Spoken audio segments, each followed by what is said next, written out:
সবুজে ঘেরা এইরকম নীল নীল আকাশে সাদা সাদা মেঘ দেখতে কিন্তু খুব ভালো লাগে। Hello everyone, good morning. কেমন আছো তোমরা সবাই? আশা করছি তোমরা সকলে ভালো আছো। এশিয়ান রূপকথার নতুন আরও একটা ঝলমলে ব্লগে তোমাদের সবাইকে অনেক অনেক ওয়েলকাম জানাচ্ছি। আর আজকে হচ্ছে মঙ্গলবার, আর এখন ঘড়ির কাঁটায় বাজে 7:10 বাকি। আর অয়ন যাচ্ছে পড়তে, ওর পড়া আছে আজকে সকালবেলা, তাই ওকে একটু ছাতু গুলে দিয়েছিলাম, ও ছাতু খেয়ে পড়তে চলে গেল। আর সকাল সকাল লেগে পড়লাম আমিও ঘরের কাজ করতে। 2 ঘর ঝাড় দিয়ে বের করে নিয়ে এসেছি, তারপরে বারান্দাটা ঝাড় দিয়ে নিচ্ছি। আর এই কদিন একটু ঝোড়ো হাওয়া দিচ্ছে বিকালবেলার পর থেকে, মানে সন্ধেবেলার থেকে, তাই জন্য দেখো ঘরের মধ্যে একটু ধুলোবালি তো আছে, তার সঙ্গে একটু পাতাও পড়েছে। তো যাই হোক, চলো এখন ঝাঁটপালাটা দিয়ে নিই। আর ছোটু তো ঘুমাচ্ছে, চেষ্টা করি ছোটু ওঠার আগে যেন বেশ কিছুটা কাজ আগিয়ে রাখতে পারি।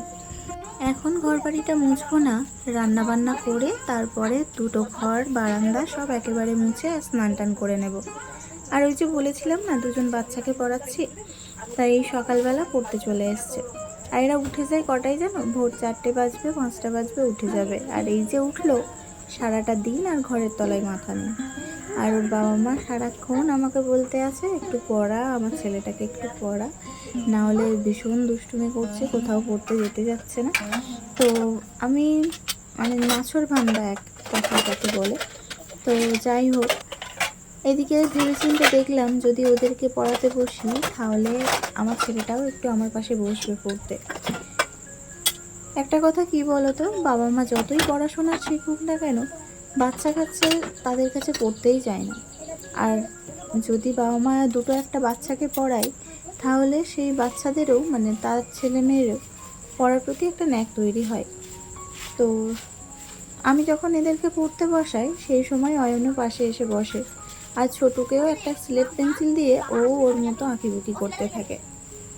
তো যাই হোক, ও পড়তে এসছে, ওকে পড়তে বসিয়ে দিয়েছি। আর এদিকে আমি যে রাত্রি ধোয়া বাসনগুলো ছিল সেই বাসনগুলো জায়গা মতো রেখে উঠোন বাড়িটা ঝাঁট দিয়ে নিয়েছি। আর তারপরে ওদেরকে পড়িয়ে নিয়ে আর এখন ভাত বসিয়ে দিলাম। এখন প্রায় 8:30 মতো বাজে। তো ভাত বসিয়ে দিয়ে এখন একটু গরম জল খেয়ে নেব। আর ওদেরকে পড়তে বসিয়ে দিয়ে তো আর বারবার উঠে এই কাজ ওই কাজ করা যায় না, তাই একভাবে বসিয়ে ওদেরকে একটু পড়িয়ে নিলাম।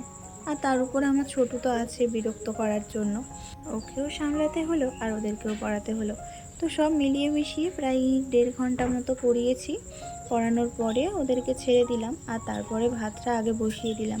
অয়ন এখনও পড়ে বাড়ি আসেনি, ও বাড়ি এসে আবার স্নান টান করে খেয়ে দিয়ে স্কুলে বেরিয়ে যাবে, ওই জন্য ভাতটা বসিয়ে দিলাম। আর আমার শ্বশুরমশাই এই কুমড়ো শাক তুলে দিয়ে গেছে, মানে ঘরের পিছনে না কুমড়ো গাছ লাগিয়েছিল, তো কুমড়োর থেকে গাছপালা হয়েছে ভীষণ সুন্দর, আর দেখলেই খেতে ইচ্ছে করে, কিন্তু সব সময় তো খেতে ভালো লাগে না, তাই না বলো? যাই হোক, তুলে দিয়ে গেছে, তো সেইগুলোই বসে বসে কেটে নিচ্ছিলাম। আর একটা কথা কি বলো তো, আর যেসব সংসারে ঝামেলা অশান্তি ফোরায় না, সেই সব সংসার যেন সংসার বলেই মনে হয় না। আর আমাদের বাড়িতে একটু খাওয়া দাওয়া নিয়েই বেশি ঝামেলাটা হয়। তো ভেবেছিলাম পার্সোনাল বিষয় তোমাদের সাথে শেয়ার করব না, কিন্তু তোমাদের সাথে কথা না বললে আমি যেন একা একা একটা ডিপ্রেশনে চলে যাচ্ছি। মানে কি বলবো, নিজের কথা বলার মতো কেউ নেই যে তার সাথে একটু শেয়ার করব, একটু হালকা হবে। তো শেয়ার করা মানে ইউটিউবে শেয়ার করতে গেলে এটা সোশ্যাল মিডিয়া চলে যাচ্ছে, এটা সবাই জানতে পারছে। ওই জন্যই ভাবছিলাম যে পার্সোনাল কোনো কথা হয়তো শেয়ার করব না, কিন্তু টুকিটাকি বিষয়গুলো একটু শেয়ার করাই যেতে পারে, তাই না? তো যাই হোক, চলো রান্নাবান্না সব করে খেয়ে খাওয়া দাওয়া করে আর একটু আঁকতে বসে গেছিলাম। ফোনের কভারটা কেমন একটা লাগছিল, ভালো লাগছিল না, তাই জন্য ভাবলাম যখন রং আছে তাহলে একটুখানি এঁকে দেখা যাক, দেখি কেমন আঁকতে পারি। তো তাই জন্য খুব সিম্পলের মধ্যেই এইটা আমার পছন্দ হলো, এইটাই আঁকলাম। যে 3টে কালার, হালকা হালকা কালার, আর তার উপরে একটা পাতা দিয়ে একটু ডিজাইন করলাম। কেমন হয়েছে অবশ্যই কিন্তু জানাবে। আর যখন আমি এই ছবিটা তুলছিলাম আর দেখো কভারের উপরে একটা ঝিঝি পোকা এসে বসে গেছে, এর লুকটা আরও সুন্দর হয়ে গেছে। তো যাই হোক চলো, এখন একটু ব্যায়াম করেছিলাম আর তারপরে ছোটু না এইভাবে খেলা করতে করতে আর ঘুমিয়ে পড়েছে জানো তো। আর এখন প্রায় 7টা 15 বাজে আর অয়নও পড়তে বসে গেছে, আর ওর ভাই ওইভাবে তো খেলতে খেলতে ঘুমিয়েই পড়েছে। তো চলো ফোনে এই কভারটা লাগিয়ে কেমন দেখাচ্ছে সেটাও একটু তোমাদের সাথে শেয়ার করলাম। আর বললাম না মানে কেমন যেন একটা ডিপ্রেশনে ভুগছি আমি, ওই জন্য দেখো আমার মানে সাজগোজ তো দূরের কথা, নিজের দিকে তাকানোর সময় পর্যন্ত নেই। তো বন্ধুরা আমার পড়ানো হয়ে গেছে, এখন 9:30 বাজে।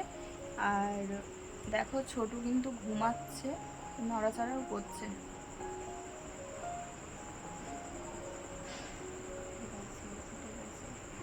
তো যে জন্য মানে এখন ভয়েস দিচ্ছি।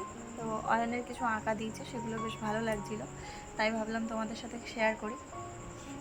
চলো এক এক করে আঁকাগুলো তোমাদের সাথে শেয়ার করি, একটু দেখো আর কেমন হয়েছে অবশ্যই। দেখো এই আঁকাটা দিয়ে শুরু করলাম, এটা অয়ন এঁকেছে আবার অয়ন রং করেছে, এটা স্যার এঁকে দিয়েছিল, অয়ন রং করে দিয়েছে। আর এই আঁকাটা বেশ ভালোই লাগছে ক্যামেরায়, তাই না বলো? আরও 2টো খাতা করতে বলেছে, একটা খাতায় স্যার এঁকে দেয় আর ও রং করে, আর একটা খাতায় ওকেই আঁকতে হয়, ওকেই রং করতে হয়। তো ছোটো খাতাটা স্যার এঁকে দিয়েছিল, অয়ন রং করেছে, আর বড় খাতাটাই হচ্ছে অয়ন এঁকে এটা স্যার রং করেছে। তো এটা রং করা হয়নি, আর এটা অয়ন এঁকেছে।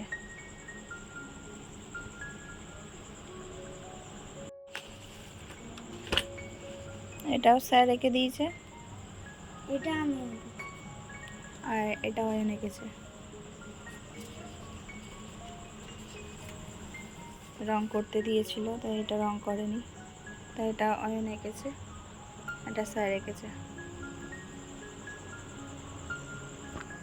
আমি এটা রং স্কেচ দিয়ে টেনেছি, আর এটা আমি রং করেছি, আমি এঁকেছি, তাই তো। এটা স্যার করেছে, ওটা অয়ন করেছে। তারপরে এই দেখো 5 2 দিয়েছিল, এই যে। আর এই আঁকাটাও এঁকেছে, এখনও রং করেনি, এটা গিয়ে দেখাবে, রং করতে বললে রং করবে। যাই হোক চলো, এখন এই জায়গাটা গোছানো হবে, গুছিয়ে নিই, তারপর ছোটো যদি ওঠে। আর এই চেয়ার মানে টেবিলটাও গোছালো হয়ে আছে, এই দেখো এগুলো গুছিয়ে নিই। তো ছোটো উঠে গেছে, আর এখন টিভি দেখছে, আর এখন 10টা 10 বেজে গেছে। আর এই দেখো এখন এই বাবুও টিভি দেখছে। তো পরের টেবিলটা আমি এইভাবে গুছিয়ে রেখেছি। আর চলো এখন ভাত রাত বাড়বো। আর ছোট সেই সন্ধেবেলা ঘুমিয়েছিল, আর এই কিছুক্ষণ আগে উঠতে ওকে একটু জল খাইয়ে দিয়েছিলাম। আর চলো এখন ভাত বেড়ে নিয়েছি। এই যে ভাত দেখছো, এই ভাতে কিন্তু আমাদের 3 জনের হয়ে যাবে। এই ছোট থালাতে ভাত নিয়েছি, আর অল্প একটু খেলেই যেন পেট মানে ভর্তি হয়ে যাচ্ছে। ছেলেরাও খেতে পারছে না, আমিও সেইভাবে খেতে পারছি না। আর এইখানে দেখো সেই ডাঁটার তরকারি ছিল, এ তো কাটতেই যেন ভালো লাগছিল, কিন্তু খেতে একটুও ভালো লাগছে না জানো তো। মানে একটা অরুচি ভাব এসে গেছে, আর নিরামিষ তো ওই জন্যই ভালো লাগছে না। একটু যদি চিংড়ি মাছ দেওয়া যেত তাহলে ভালো হতো। তো যাই হোক, 2টো ডিম ফাটিয়ে একটু আলু দিয়ে ঝোল করেছিলাম, কিন্তু ঝোলটা একটু বেশি হয়ে গেছে, ওই জন্য গ্যাসে ফুটিয়ে নিয়েছি, একটু ঝোলটা কম কম করে নিয়েছি। আর চলো এখন তবে ভাত টাত খেয়ে নিই, তারপরে তো বাসন টাসন মেজে রাখতে হবে। তো যাই হোক বন্ধুরা, আজকের ভিডিওটা কেমন লাগলো অবশ্যই কিন্তু কমেন্টে জানাবে, আর ভালো লাগলে অবশ্যই কিন্তু একটা লাইক করে সাবস্ক্রাইব করে দিও। তো বন্ধুরা চলো তবে আজকের মতো আমি ভিডিওটা এখানেই শেষ করলাম, আবারও ফিরে আসছি নেক্সট একটা ব্লগ নিয়ে। টাটা।